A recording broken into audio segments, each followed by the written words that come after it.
This tragedy has truly rocked this tight-knit community, from the police officers to the people who live in that neighborhood. The scope of this incident is something that this community has not seen in a number of years. They were a very nice family and hugged your relatives.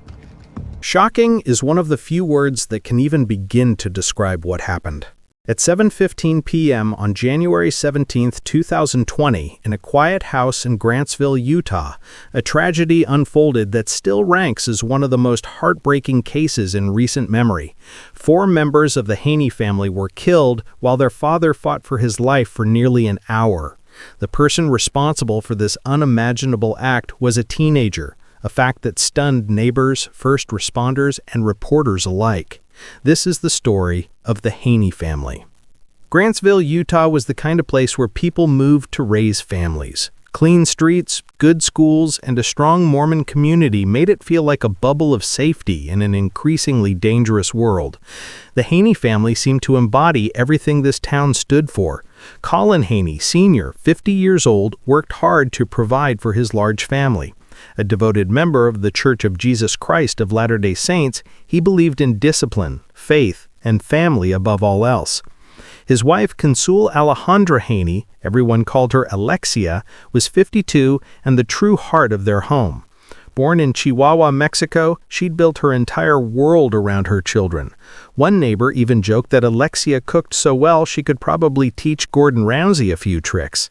Everyone in their church ward knew her kitchen skills were on another level. During potlucks, people would wait around her dishes because they knew hers were always the ones that stood out. And when she wasn't cooking, she was out in her garden, proudly taking care of her fruit trees even through Utah's tough winters. Meanwhile, the Haynie children were homeschooled for most of their lives, creating bonds that neighbors described as unusually close. Alexis, 15, was a freshman at Grantsville High School who played goalkeeper on the junior varsity soccer team. She had an artist's eye and musician's soul, playing piano beautifully and creating sculptures that amazed her teachers. Just weeks before her death, she'd completed an Iron Man sculpture that her uncle still displays in his living room, unable to part with this piece of her niece's creativity. Matthew, 14, was the family strategist, an 8th grader who thought 6 moves ahead in chess and could quote entire Star Wars scenes from memory. His favorite line, "I have the high ground," became a family joke during game nights. Despite his competitive nature, friends remembered him as the kid who'd help younger scouts on camping trips without being asked, mixing fierce competition with genuine kindness. Milan, 12, packed more determination into her small frame than seemed possible. A 7th grader who dreamed of becoming an engineer, she played soccer and volleyball with an intensity that surprised opponents. At birthday parties, other kids would wait for Milan's turn at the piñata, knowing her strength would break it open for everyone. She left little notes around the house, encouraging messages signed mysteriously as "from so-and-so" that her family treasured. Their eldest son, Danny, 24, was away at Utah Valley University, building his own life while staying connected to his tight-knit family through regular calls. He had no idea that January 17th would be the last day his family existed as he knew it. And then there was Colin Jeffrey Haynie, CJ to everyone, 16 years old and struggling in ways nobody fully understood. The problem started 6 months before the murders in summer 1929. After years of homeschooling, CJ was enrolled at Grantsville High School for his junior year. What should have been exciting became his undoing. CJ had an anxiety disorder that made crowded hallways feel like war zones. His speech impediment, barely noticeable among loving siblings, became a source of crushing shame in classrooms full of strangers. Teachers called him reserved and quiet. But those words didn't capture his drowning.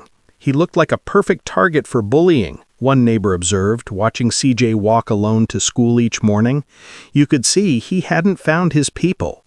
Now, whether that was actually happening or not, it's important to be clear. Being bullied never excuses anyone from doing something terrible. And, of course, we don't support bullying in any form, but the contrast in his life was hard to ignore. At home, CJ was surrounded by siblings who understood him, who made him feel like he belonged.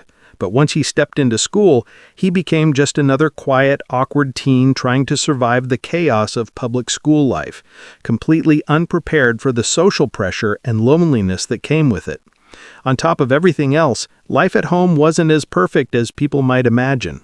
Parents often hope their kids will make good choices, but sometimes those expectations become heavy.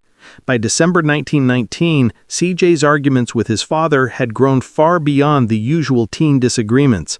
They had turned into major sources of stress. School, church, spending time with friends, even something as simple as playing video games, all of it became a point of conflict. CJ wasn't just struggling to meet the expectations placed on him, he felt completely overwhelmed by them, like he was slowly sinking under pressure he didn't know how to handle.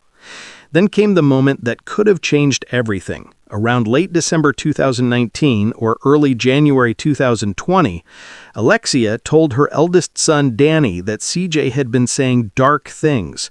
These statements frightened her enough to recognize her son needed professional help. She talked with Colin Sr. about getting CJ into therapy. Colin refused. According to Danny's later testimony, their father didn't want CJ speaking to a therapist because he feared what might come out, anything that could create legal problems, or anything that might bring shame from their church community. That fear became stronger than the mother's instinct that her son was in real trouble. She knew something was wrong, but every attempt to get CJ help was shut down before it even began. Everything finally came to a breaking point on Friday, January 17, 2020. The day started out like any normal morning. CJ stayed home from school, saying he didn't feel well. But instead of resting, he spent the entire morning preparing for what he was about to do. He took guns from the family's collection and placed ammunition around the house in spots he knew he could reach quickly.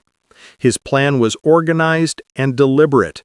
Wait for each family member to come home one by one, kill them, and make sure no one discovered the bodies before he was ready. At 1 p.m., Alexia and 12-year-old Millen came home together after school pickup. They walked through the front door like they always did, probably talking about plans for the weekend or schoolwork. CJ shot them immediately at close range. Alexia, the same mother who had fought to get her son mental health treatment just weeks earlier, was killed by the child she had been trying to help. About an hour later, at around 2 p.m., 15-year-old Alexis arrived home. She was the artistic one in the family, always busy with soccer, drawing, and school activities. She had no idea what she was walking into. CJ shot her 5 times as soon as she stepped inside. For the next 3 hours, CJ stayed in the house with the bodies of his mother and 2 sisters. During that time, 2 different neighbors knocked on the door. One simply had a routine question. The other was the girl's piano teacher, who became concerned when Alexis and Millen didn't show up for their lesson. Neither visitor knew what was happening inside the house at that moment. Both visitors reported that CJ seemed completely normal. He was polite, gave reasonable explanations for his sister's absence, and showed no signs of distress. He stood there making small talk while his mother and sisters lay dead just feet away. At 5:17 p.m., Matthew came home from a birthday party. As mentioned earlier, he was 14, a kid who loved Star Wars and games, and he was especially close to CJ. He walked into the house like he always did, probably expecting to see his siblings or smell dinner cooking. Instead, the moment he called out for his family, CJ shot him in the head at close range, what prosecutors later described as an execution-style killing. Matthew didn't run, didn't scream, didn't even suspect danger. The way he approached CJ with complete trust showed just how far removed CJ had become from reality. The final part of the tragedy unfolded at 6:15 p.m. when their father, Colin Sr., arrived home from work. Immediately, he sensed something was off. The house was darker and quieter than usual. He called out their names, expecting someone to answer. Instead, he saw CJ standing in the shadows, pointing a gun at him. CJ fired several shots, hitting his father once in the leg. A violent struggle began. During the fight, CJ told his father that everyone else in the family was already dead, and that he planned to kill every family member except himself. When Colin desperately begged for his life and told CJ that Alexia would be heartbroken if he killed his own father, CJ responded without emotion that she was already dead. The fight dragged on for nearly an hour. Colin, bleeding heavily from the gunshot wound and repeated blows, kept trying to disarm his son. CJ repeatedly struck him in the head with the gun, leaving Colin's face covered in blood. Despite this, the father never stopped fighting back. The struggle only came to an end when a neighbor arrived to return a set of house keys and unknowingly walked in on the chaos. Colin used the distraction to wrestle the gun out of CJ's hands, finally stopping the 5-hour killing spree. There have been a lot of tears shed on our street. It's shock and devastation as people try to piece together what happened here Friday night. It's just really, really tough for everybody. Grantsville police believe a teenage boy used a handgun to shoot 5 people he lived with. A woman and 3 children died. A man was taken to the hospital. It's the deadliest shooting in the city of Grantsville's history. We are a very small community. We're a tight-knit community. Most everyone knows everyone. The scope of this incident is something that this community has not seen in a number of years. The investigation began with that neighbor's frantic 911 call at 7:15 p.m. as she drove Colin and CJ to the hospital. During the ride, CJ calmly confessed to the neighbor that he'd killed his family, an admission that would become crucial evidence. Grantsville police arrived at the home around 7 p.m. to find a scene that would haunt veteran officers for years. 4 bodies throughout the house, each killed with multiple gunshots from the same family handgun. The systematic nature immediately told investigators this wasn't a moment of rage. This was planned. It's shocking news. It's beyond words. It's just really, really tough for everybody. For a town without a homicide in nearly 20 years, processing a quadruple murder felt impossible. The crime scene revealed the horrifying timeline. Murders spread across 5 hours, with CJ calmly waiting between each killing. The defendant's mother picked up defendant's 12-year-old sister, Millen, from school at about 1 p.m. The defendant murdered his mother and men not long after they returned home by firing multiple rounds from a handgun into their heads, necks, and upper bodies. At approximately 2 p.m., the 15-year-old sister, Alexis, came home from school. Sometime between her arrival and 5:17 p.m., the defendant murdered Alexis. She died from multiple gunshot wounds to her head and upper body. Despite confessing to the neighbor, CJ refused to speak with investigators once formally arrested. This sudden silence hampered efforts to understand his motive. The Utah Bureau of Forensic Services conducted extensive analysis, examining electronic devices, looking for answers. Crime scene analysis revealed multiple shooting locations throughout the house. Evidence showed the father-son struggle. Ballistic evidence confirmed all victims were killed with the same weapon. The systematic execution painted a picture of methodical violence. Perhaps most disturbing was witness testimony about CJ's demeanor between killings. He'd interacted normally with neighbors while standing in a house containing dead bodies. This ability to compartmentalize horrified investigators. Prosecutor Scott Broadhead later explained that investigators went through every digital device the family owned, laptops, tablets, and phones, hoping to find some kind of explanation for what CJ had done. In cases like this, authorities usually expect to uncover warning signs, violent searches, threatening messages, troubling online communities, or personal diaries hidden on devices. But in CJ's case, there was nothing like that. What they discovered instead was a teenager who appeared overwhelmed by anger toward his father and terrified of failing the people around him. There were no messages planning violence, no writings describing a fantasy of killing, just a consistent pattern of stress, frustration, and fear of disappointing his family. Corporal Fields from the Grantsville Police Department later addressed the public's biggest question, the same question investigators kept asking themselves. We all have those same questions. Why?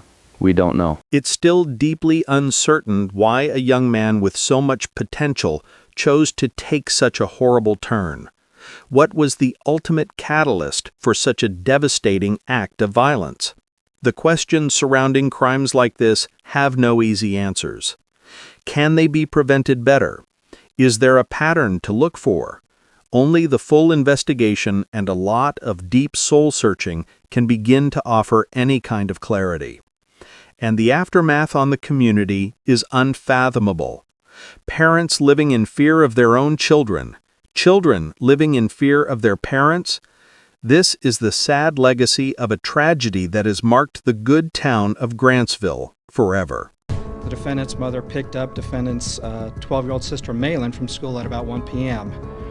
The defendant murdered his mother and Malin not long after they returned home by firing multiple rounds from a handgun into their heads, necks, and upper bodies. At approximately 2 p.m., the 15-year-old sister Alexa came home from school. Sometime between her arrival and 5:17 p.m., the defendant murdered Alexis. She died from multiple gunshot wounds to her head and upper body. Specialists found that CJ was dealing with several serious issues at the same time: severe anxiety, very limited social skills, a delayed level of education due to years of homeschooling, and emotional immaturity that made it hard for him to handle normal teenage problems. Defense attorney Richard Van Wagner emphasized that CJ was still far from emotional adulthood, noting he was 10 years from full brain development. According to Van Wagner, CJ simply did not have the tools or resources to cope with sudden changes, stress, or the challenges that come with entering public school for the first time as a teenager. However, prosecutor Broadhead pushed back on this idea. He argued that while many teens struggle with social anxiety, family pressure, or difficult transitions, they do not respond by killing their families. Just about every 16-year-old in the history of this world has decided not to kill their parents, Broadhead stated. From his perspective, the psychological factors were real, but they did not justify or fully explain the extreme level of violence CJ carried out.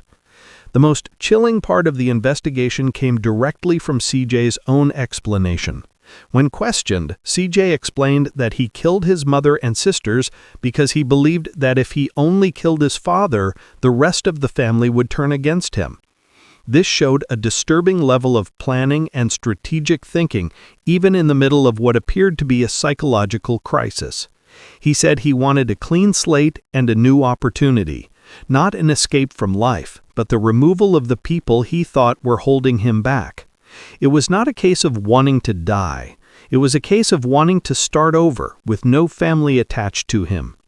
On January 22, 2020, Colin Jeffrey Haynie was officially charged in connection with the deaths of his family. He faced 4 counts of aggravated murder for the killings of his mother and 3 siblings, 1 count of attempted aggravated murder for the attack on his father, and 5 counts of felony discharge of a firearm causing serious bodily injury. All of these were first-degree felonies, the most serious level under Utah law. Because CJ was 16 at the time, the state automatically tried him as an adult, meaning he would face adult sentencing and prison if convicted. The court set bail at $4 million, effectively $1 million per life lost. The unusually high bail reflected both the gravity of the crimes and the perceived dangers CJ posed to the public. Outside the courthouse, defense attorney Richard Van Wagner spoke to reporters, calling the events the most horrific tragedy for the entire family, for their friends, and for this close-knit community. Van Wagner highlighted that while the legal process would determine CJ's punishment, the emotional impact was immediate and profound. The Haynie family, once viewed as a quiet, close family in their community, had become the center of one of the state's most shocking tragedies. The community struggled to process the tragedy. Yellow ribbons appeared throughout Grantsville on trees, lampposts, fences. A memorial fund for surviving family members raised over $100,000 within weeks. People who'd never met the Haynies contributed, touched by the senseless loss. For Colin Sr., the aftermath was unbearable. Through his attorney, he said, "Colin can hardly comprehend what has happened. This loss is almost unbearable." On July 19, 2022, C.J. Haynie, now 19, pleaded guilty to all charges. A year later, on July 12, 2023, 20-year-old C.J. was sentenced to 4 consecutive sentences of 25 years to life for the murders, plus another 25 years to life concurrently for attempting to kill his father, effectively 100 years in prison. "I want you to know I've learned from what I've done," C.J. told the court, his words ringing hollow against the magnitude of his crimes. 3rd District Judge Teresa Welch didn't mince words. "You not only deprived your family members of their lives in such a tragic and terrible manner, but you also deprived yourself of your life with them. These are the people who loved you most." Colin Sr., present at sentencing, declined to speak. But Danny addressed the court via audio, explaining they'd seen red flags about a month before the murders. He was robbed by not getting proper help. Danny said this could have been prevented. The case remains Utah's deadliest mass shooting since 2007. It stands as a stark reminder that mental health struggles, when combined with family dysfunction and missed interventions, can lead to unthinkable consequences. For Grantsville, healing came slowly. The town that hadn't seen violence in decades now carried this weight. People looked at their own teenagers differently, wondering what signs they might be missing. Mental health resources in the community expanded. Church leaders began speaking more openly about seeking professional help. The Haynie home on Eastmore Drive stood empty for months, a physical reminder of January 17th. Eventually, it sold to a family from out of state who didn't know its history. But longtime residents still slow down when they pass, remembering the family that once lived there. Today, Colin Sr. lives quietly, carrying grief that will never fully heal. Danny continues his education, honoring his siblings' memory while building his own life, and CJ sits in prison, where he'll likely spend the rest of his days. The most haunting part isn't just what happened, it's what could have been prevented. A mother's instinct to get help for her troubled son was overruled by fear of stigma and legal consequences. That decision cost 4 lives and destroyed countless others. As Prosecutor Broadhead said during the trial, teenage arguments about school and video games happen in every home. But in the Haynie house, normal teenage rebellion met untreated mental illness, social isolation, and family dysfunction. The result was catastrophe. The case changed how Utah approaches juvenile mental health and violent crime. It sparked conversations about the balance between family privacy and intervention. It reminded everyone that sometimes the greatest danger comes from within the walls we call home. Justice was served. CJ will likely die in prison. But for the survivors, knowing that help was just a therapy session away makes the tragedy even harder to bear. This isn't the first time something like this has happened. Over the years, we've covered many cases where a teenage son turned on their own family. And another one of the most haunting examples is the Humiston family case. Deputies arrived and found really a tragic scene, is really the best way to put it. On October 24, 2024, several 911 calls came from Falls City about the same horrific crime. One call came from a 15-year-old boy who claimed that his 13-year-old brother had killed their entire family before taking his own life.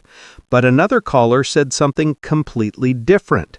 The other caller insisted that the same 15-year-old was actually the one who shot everyone, including his 11-year-old sister who survived by pretending to be dead. Now, the big question is, who's really telling the truth? It breaks my heart that there was somebody in so much pain that they chose violence against their own family. From the very start, this case shocked everyone who heard about it. We first covered it back in October 2024, but at that time there were still no major developments. Now, with new details coming to light, it's finally time to revisit what really happened inside that house. Because this isn't just another tragic story. It's one that shook not only the community, but people all over the world. We're talking about a family living in one of the safest, wealthiest neighborhoods in Washington. A family that seemed to have everything going for them.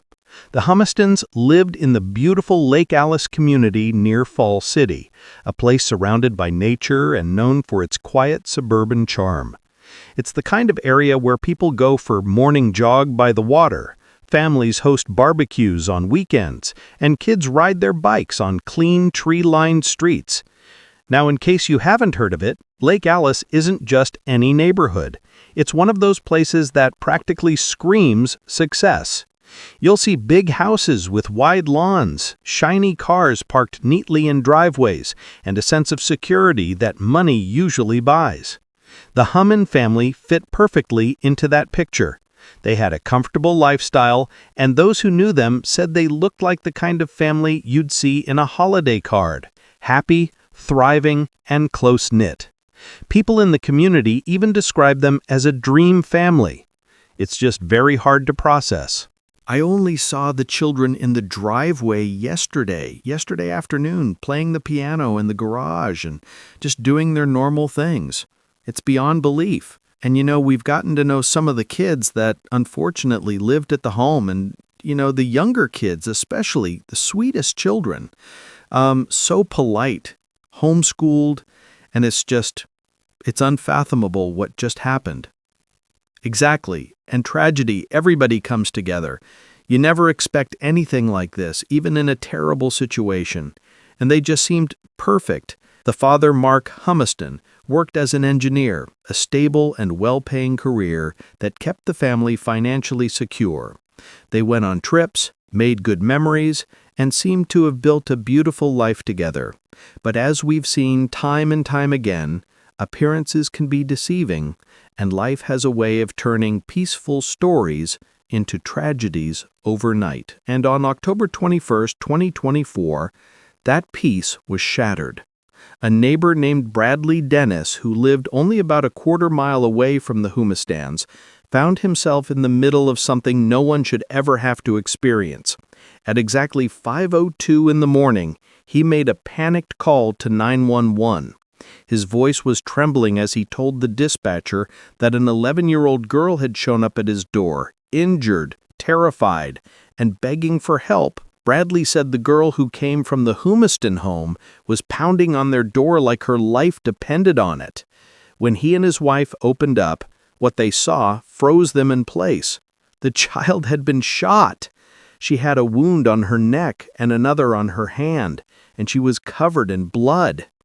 It was a moment straight out of a nightmare. The girl's identity hasn't been released for her safety, but for the sake of this video, we'll call her B.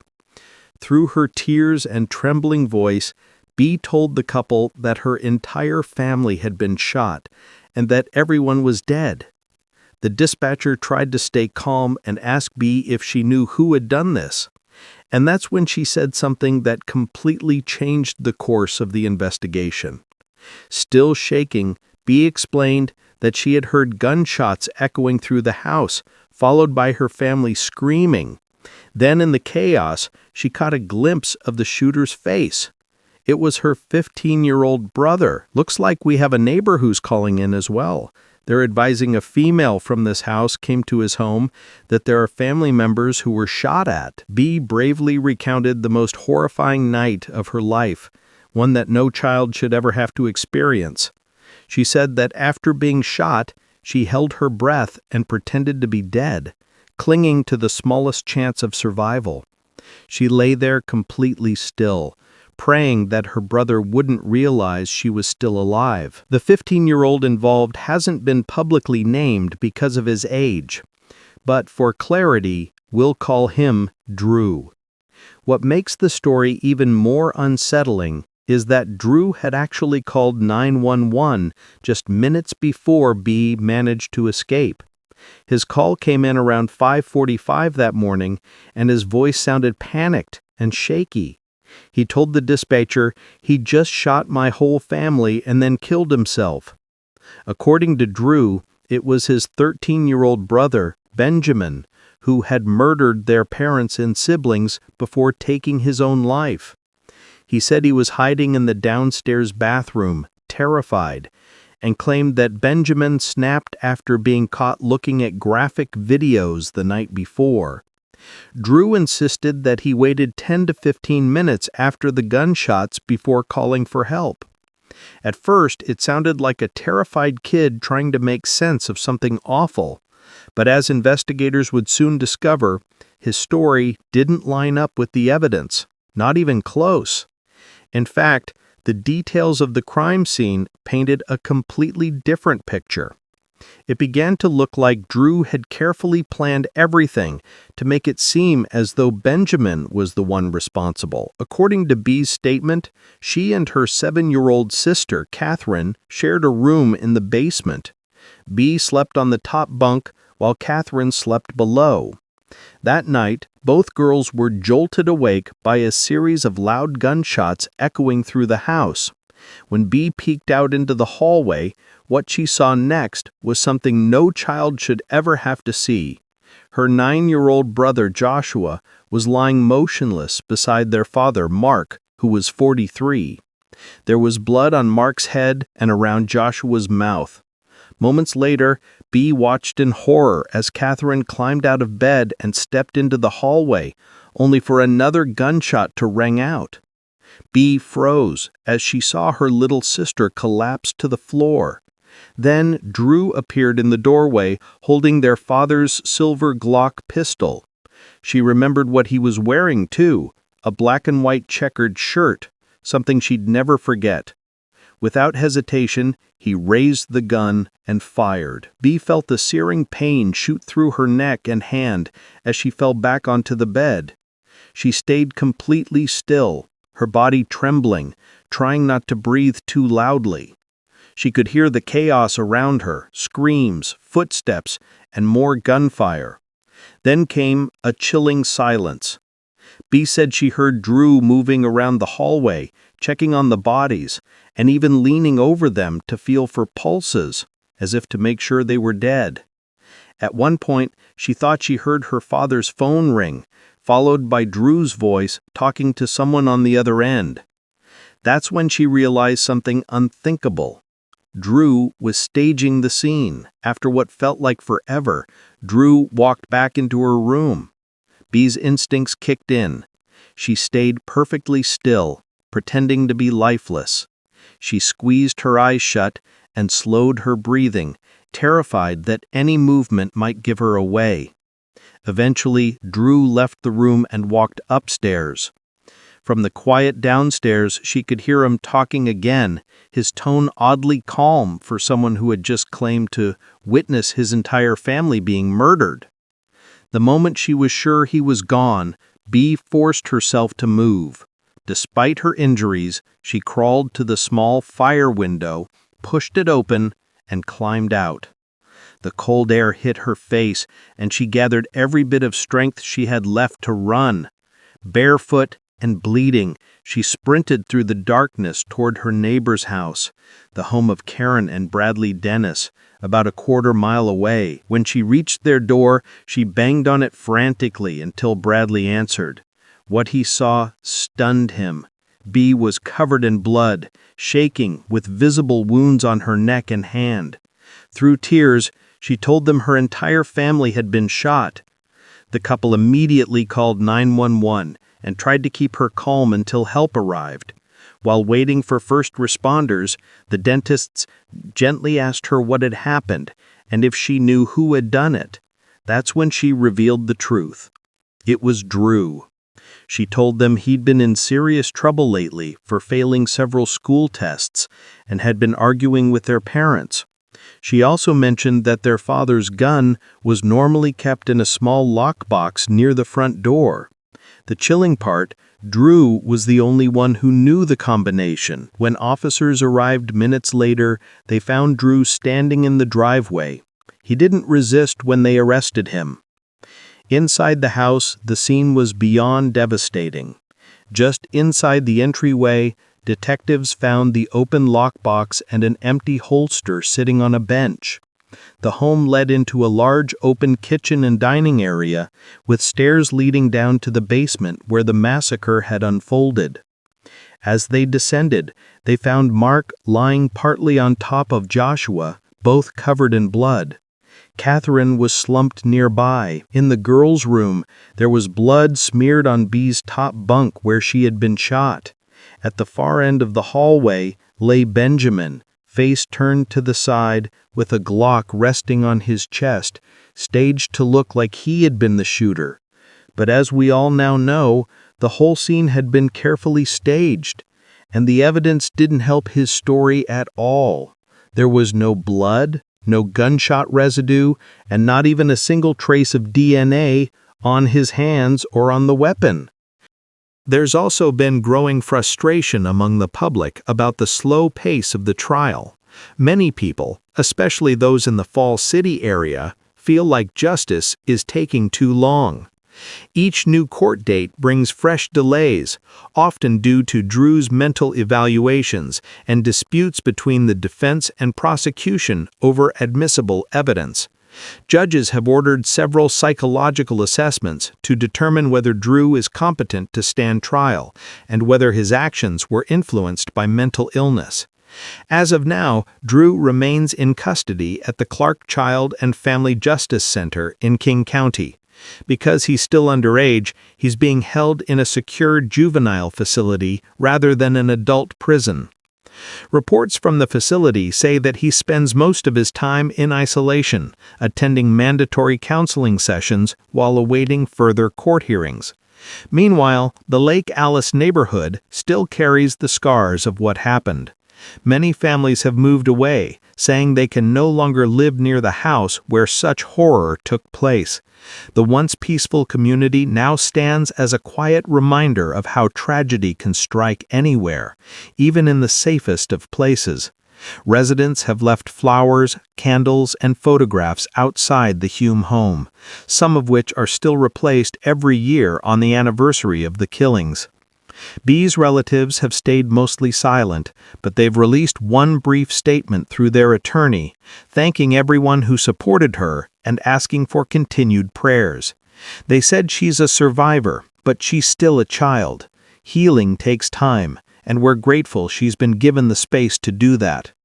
As the trial continues to move forward, both sides are preparing for what could be one of the most emotional court proceedings in recent Washington history. The outcome will not only decide Drew's fate, but also determine whether B and the rest of the community will finally get the closure they've been waiting for. For now, B is safe, surrounded by family, protected from the public, and continuing her slow path toward recovery.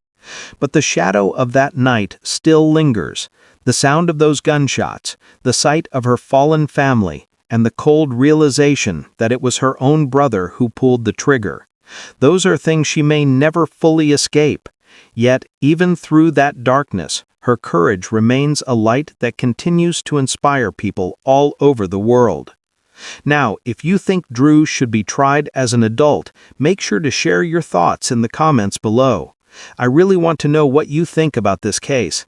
And if you found this story important, don't forget to check out our other videos where we bring more real stories like this to light, giving a voice to the victims and shining a spotlight on the truth behind each case. Thanks for watching, and make sure to subscribe to the channel and hit the bell icon.